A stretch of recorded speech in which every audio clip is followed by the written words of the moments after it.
അവർ പരസ്യമായിട്ട് പറഞ്ഞു. ഞാൻ അവരുമായിട്ട് സംസാരിച്ചു. അവരിനി ഒരു കാര്യവും അങ്ങനെ പറയില്ല. അവർ പാർട്ടിയുമായിട്ട് പൂർണ്ണമായി സഹകരിച്ച് മുന്നോട്ട് പോകുമെന്ന് എനിക്ക് ഉറപ്പ് വന്നിട്ടുണ്ട്. ഒരു പാവം കുട്ടിയാണത്. നമ്മളെന്തിനാണ് അതിനെക്കുറിച്ച് പറയണം? പാവം അങ്ങനെയല്ല പറഞ്ഞത്. ഷെമാ മുഹമ്മദ് പറഞ്ഞൊരു സംഭവം എന്ന് പറയുന്നത് വനിതകൾക്ക് പ്രാതിനിധ്യം കൊടുത്തില്ല എന്നാണ്. ഞാൻ പറഞ്ഞല്ലോ, അത് ശരിയാണ്. ആവശ്യമായ പ്രാതിനിധ്യം കൊടുക്കാൻ ഞങ്ങൾക്ക് പറ്റിയിട്ടില്ല. ഞങ്ങൾക്ക് വിഷമമുണ്ട്. ഞങ്ങൾ ചെയ്യേണ്ടതായിരുന്നു. പക്ഷേ പ്രായോഗികമായി നമുക്ക് ഈ സിറ്റിംഗ് എം പിമാരൊക്കെ മത്സരിച്ച് വന്ന സമയത്ത് അത് കൊടുക്കാൻ പറ്റിയില്ല. അതുകൊണ്ടല്ലേ ഞങ്ങൾക്ക് ആദ്യത്തെ രാജ്യസഭാ സീറ്റ് വന്നപ്പോൾ ഞങ്ങളൊരു വനിതയ്ക്കല്ലേ കൊടുത്തത്. അപ്പോൾ ഇനിയൊരു അവസരം വരുമ്പോൾ തീർച്ചയായിട്ടും അത് പരിഹരിക്കും. എനിക്ക് കൂടി, ഞങ്ങൾക്ക് എല്ലാവർക്കും കൂടി, നേതൃത്വത്തിലിരിക്കുന്നവർ കൂടി കുറ്റബോധമുള്ള കാര്യം. വനിതകളെ വേണ്ട രീതിയിൽ പരിഗണിക്കാൻ പറ്റിയില്ല. സത്യമല്ലേ അത്? അവർ പരസ്യമായിട്ട് പറഞ്ഞു. ഞാൻ അവരുമായിട്ട് സംസാരിച്ചു. അവരിനി ഒരു കാര്യവും അങ്ങനെ പറയില്ല. അവർ പാർട്ടിയുമായിട്ട് പൂർണ്ണമായി സഹകരിച്ച് മുന്നോട്ട് പോകുമെന്ന് എനിക്ക് ഉറപ്പ് വന്നിട്ടുണ്ട്. ഒരു പാവം കുട്ടിയാണത്. നമ്മളെന്തിനാണ് അതിനെക്കുറിച്ച് പറയണം? പാവം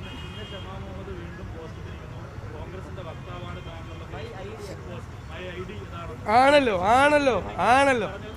അതാ പ്രസിഡന്റ് ആ ഉദ്ദേശത്തിലൊന്നും അല്ല പറഞ്ഞത്. പ്രസിഡന്റ് ആ രീതിയില്ല. ഞാൻ അവരെ സമാധാനിപ്പിച്ചിട്ടുണ്ട്. അവർക്ക് ഒരു കുഴപ്പമില്ല. അവർ പാർട്ടിയുടെ സ്പോക്സ് പേഴ്സണാണ്. അവർ ഒരു കാര്യവും അവർ പരസ്യമായിട്ട് കോൺഗ്രസിനെതിരെ പറയില്ല. അവർ കോൺഗ്രസിന് വേണ്ടി പ്രവർത്തിക്കാൻ കേരളത്തിൽ കൂടുതൽ സമയം ചെലവഴിക്കുമെന്ന് എന്നോട് പറഞ്ഞു. അല്ല, അതൊക്കെ നമുക്ക് പറയാൻ പറ്റില്ലല്ലോ. അത് നമുക്ക് ആലോചിക്കാന്നേ. നമുക്കതൊക്കെ പാർട്ടി അല്ല ഒരുപാട്. വടകര വൻ ഭൂരിപക്ഷത്തിൽ UDF സ്ഥാനാർത്ഥി ജയിക്കും.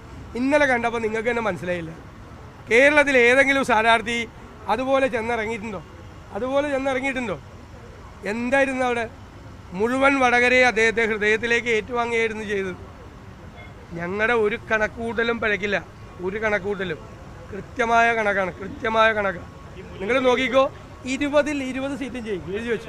ഇതിലൊരു പ്രശ്നം പറയുന്നത് പാലക്കാട് മണ്ഡലത്തിൽ ഉപതെരഞ്ഞെടുപ്പ് ഉണ്ടായാൽ അത് BJPക്ക് കടന്നു വരാം. അങ്ങനെ ഒരു സാധ്യത കോൺഗ്രസ് തുറന്നിടുന്നുവെന്ന്. അതെങ്ങനെയാണ് BJP ജയിക്കുന്നത്? അവിടെ BJP അങ്ങനെ അത് ഈ ശ്രീധരൻ മത്സരിച്ചപ്പോഴാണ്. അതിൻ്റെ തലേ പ്രാവശ്യം ജയിച്ചത് എത്ര വോട്ടിനാ? 18,000 വോട്ടിനാണ് ഷാഫി പറമ്പിൽ ജയിച്ചത്. പാലക്കാട് ഇലക്ഷന് ഉറപ്പായിട്ട് കോൺഗ്രസ് സ്ഥാനാർത്ഥി ജയിക്കും. ഞാൻ തന്നെയാണ് തെരഞ്ഞെടുപ്പിൻ്റെ ചുമതല വഹിച്ച് പോകാൻ പോകുന്നത് പാലക്കാട് ഉപതെരഞ്ഞെടുപ്പിൽ. അപ്പോൾ നമുക്ക് കാണാം. ഉറപ്പല്ലേ പാലക്കാട് ഉപതെരഞ്ഞെടുപ്പ് ഉണ്ടാവുമെന്ന്? ഉറപ്പല്ലേ?